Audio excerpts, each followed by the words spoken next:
just now landed in Baku, Azerbaijan.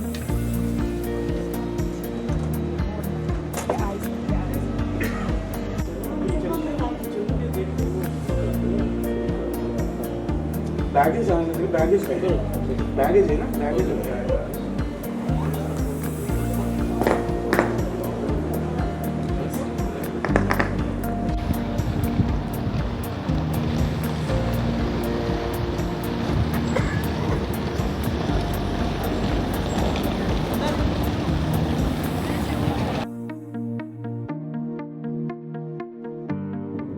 Present మనం Azerbaijan యొక్క capital బాకు నుంచి నగ్జివాన్ సిటీకి వెళ్తున్నాము.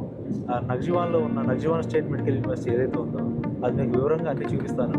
క్యాంపస్ ఎలా ఉంటుంది, అక్కడ కాలేజ్ ఎడ్యుకేషన్ ఎలా ఉంటుంది, అండ్ దెన్ అక్కడ ల్యాబ్స్ ఎలా ఉంటాయి, అండ్ దెన్ అక్కడ హాస్టల్ ఫెసిలిటీస్ ఎలా ఉన్నాయి, తర్వాత ఫుడ్ సంబంధించి ఎలా ఉంది, అన్నీ దొరుకుతున్నాయా లేదా అనేది మీకు వివరంగా అన్నీ చూపిస్తాము.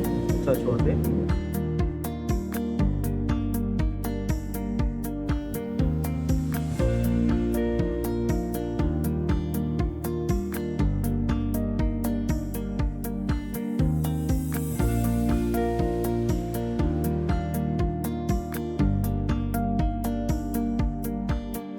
ఈ యూనివర్సిటీ సరౌండింగ్ మొత్తం ఏదైతే ఉందండి టోటల్గా ఆర్మీ సరౌండింగ్ మొత్తం ఆర్మీ దీంట్లో ఉంటుంది అనమాట. సరౌండింగ్ మొత్తం ఆర్మీ వాళ్ళ క్యాంపులు అన్నీ ఉంటాయి అనమాట. సో ఫుల్ సెక్యూరిటీ అనమాట. పిల్లలకి ఎటువంటి ఇబ్బంది లేదు ఇక్కడ సెక్యూరిటీ పరంగా.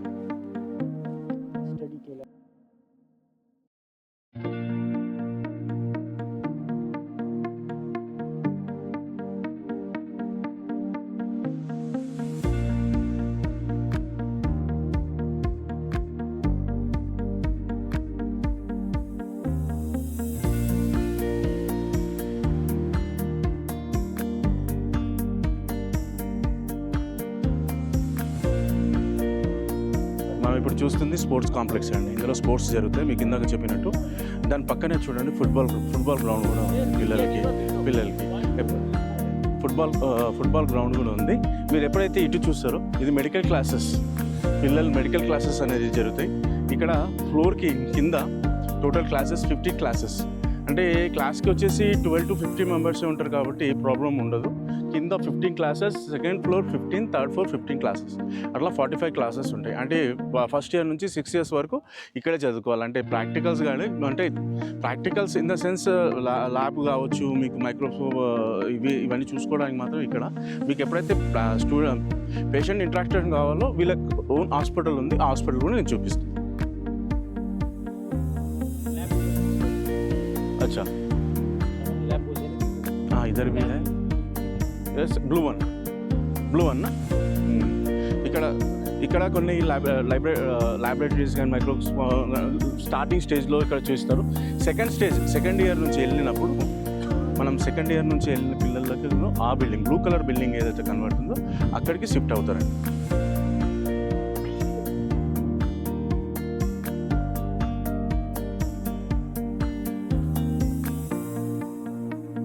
ఇదంతా కూడా మనకు యూనివర్సిటీ క్యాంపస్లోనండి. కొంచెం అంటే చాలా పెద్దది, మనం కొంచెం గ్యాప్ అంటే దూరం వస్తున్నట్టు కాదు, ఈ యూనివర్సిటీ క్యాంపస్లోనే ఉంది మొత్తం ఏదైనా కానీ.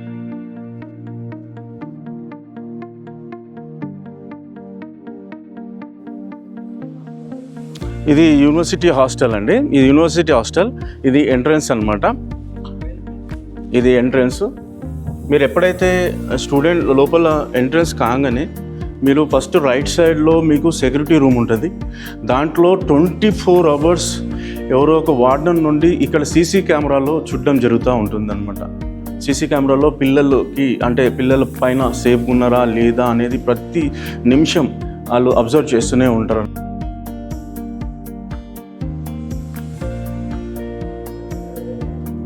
హాయ్ స్టూడెంట్స్, ఇవాళ మనము మీ డార్మెంటరీ అంటే నచ్చివాన్లో డార్మెంటరీ ఎలా ఉంటుంది అంటే లోపల ఎలా ఉంటుంది అనే దాంట్లో ఇది 4 occupancy అనమాట. అంటే 4 స్టూడెంట్స్ ఉండొచ్చు. చూడండి బెడ్, వాళ్ళకి ఎంబడి అట చిన్న టేబుల్ కూడా ఇస్తారు. ఇది స్టడీ టేబుల్. ఏ స్టూడెంట్కి ఆ స్టూడెంట్కి స్టడీ టేబుల్ సపరేట్గా ఉంటుంది విత్ చైర్. అండ్ ఇది వచ్చేసి అల్మారా మీ బట్టలు పెట్టుకోవడానికి కానీ ఏదైనా కానీ ఇది అల్మారా. అండ్ మీ బుక్స్ పెట్టుకోవడానికి. ఓకే, ఇది మొత్తం హాస్టల్ రూమ్లో 4 మెంబర్స్ ఉంటారు విత్ హీటర్ కూడా ఉంటుంది. చాలా నార్మల్ టెంపరేచర్గా ఉంటుంది ఇక్కడ.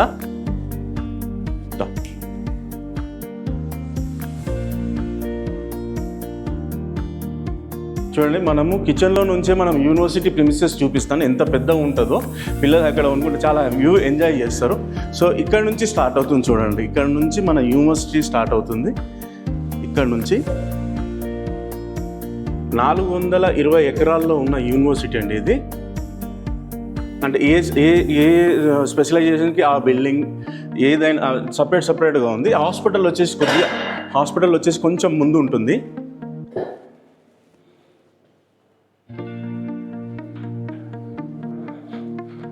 వ్యూ చూడండి, కాలేజ్ వ్యూ చూడండి ఎంత బాగుందో.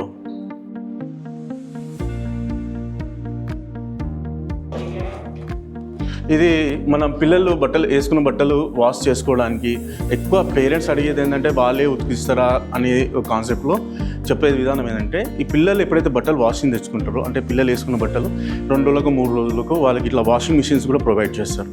అంటే ఇవి వాష్ చేసేసుకొని ఇందులో డ్రై చేయడానికి వేస్తారు. వేసిన తర్వాత ఇక్కడ మళ్ళీ కొంచెం ఆరేసుకుంటారు అనమాట. సో ఇది వాషింగ్ ఏరియా. ఏ పిల్లలకి ఆ పిల్లలు తెచ్చేసే వేసుకోవాలి.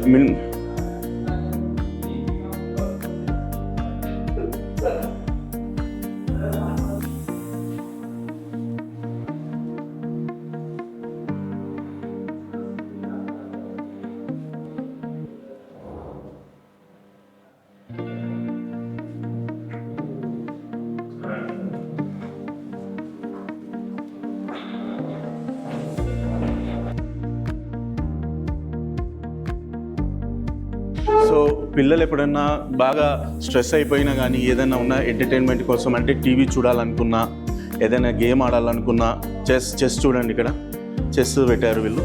అంటే పిల్లల కోసం బయట కూడా వాళ్ళకి స్టేడియం లాంటి ప్లేస్ అవన్నీ ఆడుకోవడానికి కూడా ఉన్నాయి.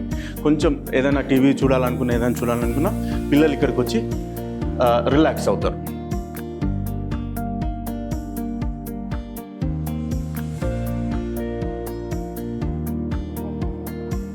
హాయ్ అండి, ఇవాళ మనము నచ్వాన్ స్టేట్ మెడికల్ యూనివర్సిటీకి సంబంధించిన అటాచ్డ్ హాస్పిటల్ ఏదైతే గవర్నమెంట్ హాస్పిటల్ ఉందో అక్కడికి వచ్చాము. ఇది గవర్నమెంట్ హాస్పిటల్, దీన్ని సెంట్రల్ హాస్పిటల్ అంటారు. అంటే ఇక్కడ ఈ హాస్పిటల్ని 6th ఇయర్స్ కంప్లీట్ అయిన 6th ఇయర్లో మనం ఏదైతే ఇంటర్న్షిప్ చేస్తామో ఈ హాస్పిటల్ని చేస్తామండి. మనకు సంబంధించిన అంటే ఏదైతే స్పెషలైజేషన్స్కి సంబంధించిన అన్ని స్పెషలైజేషన్స్ సంబంధించిన మొత్తం ఇక్కడే జరుగుతాయి అన్నమాట. క్లాసెస్ అన్నీ ఇక్కడ లెక్చరర్స్ కూడా బాగానే ఇక్కడే జరుగుతాయి మనకి. ఈ టోటల్ సరౌండింగ్ చూడండి మీరు. ఈ సరౌండింగ్ ఇటు సైడ్ చూస్తే మనకు గైనకాలజీ అండ్ పీడియాట్రిక్స్ ఉంటాయి. ఇక్కడ ఇటు చూస్తేనేమో మనకి మొత్తం హాస్పిటల్ ఉంది కదా, ఇటు చూస్తే మన హాస్పిటల్, దీని బ్యాక్ సైడే మనకి ఎమర్జెన్సీ వార్డ్ ఉంటుంది. ఎమర్జెన్సీ వార్డ్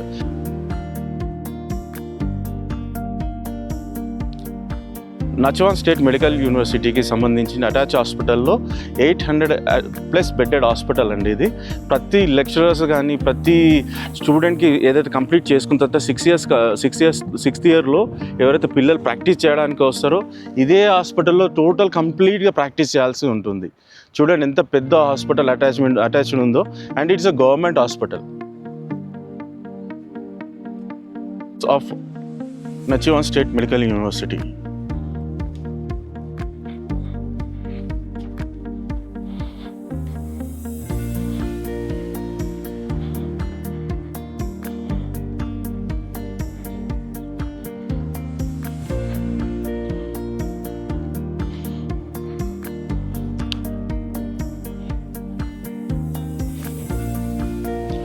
ప్రతి కన్సల్టెన్సీ చెప్పే విషయం ఏంటంటే అటాచ్డ్ హాస్పిటల్ ఉంది, దానికి వెళ్తారు, అక్కడ ఏముంది ఏంటి అనేది మనకి అంటే ఒక పేరెంట్కి కనుక్కోవడం అనేది చాలా కష్టం.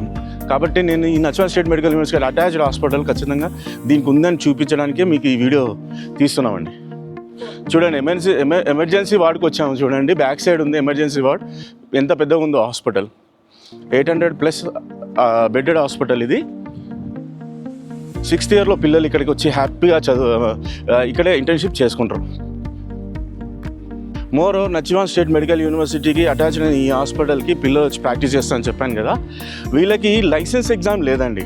డైరెక్ట్గా వీళ్ళు ఎప్పుడైతే 6th ఇయర్ కంప్లీట్ అయిపోతుందో వీళ్ళు డైరెక్ట్గా వచ్చేసి లైసెన్స్ తీసుకొని వెళ్ళిపోవడమే. No exam for license. ఇక్కడ లైసెన్స్కి ఏంటంటే ఎగ్జామ్ ఏం లేదు.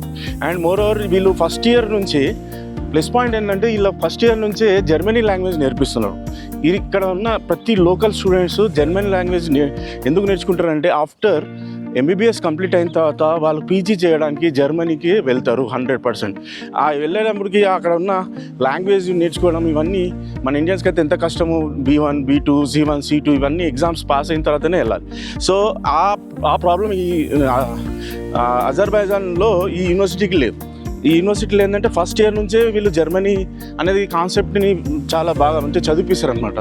దానివల్ల ఈ పిల్లలకి ఏమవుతుందంటే ఎంబీబీఎస్ కంప్లీట్ అయిన తర్వాత పీజీ ఈజీగా జర్మనీలో వెళ్ళడానికి ఆస్కారం చాలా బాగుంటుంది పిల్లలకి.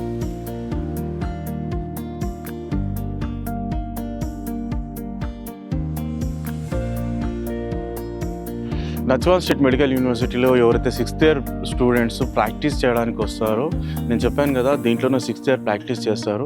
బట్ వీళ్ళకు స్టైఫండ్ కూడా ఉంటుందండి.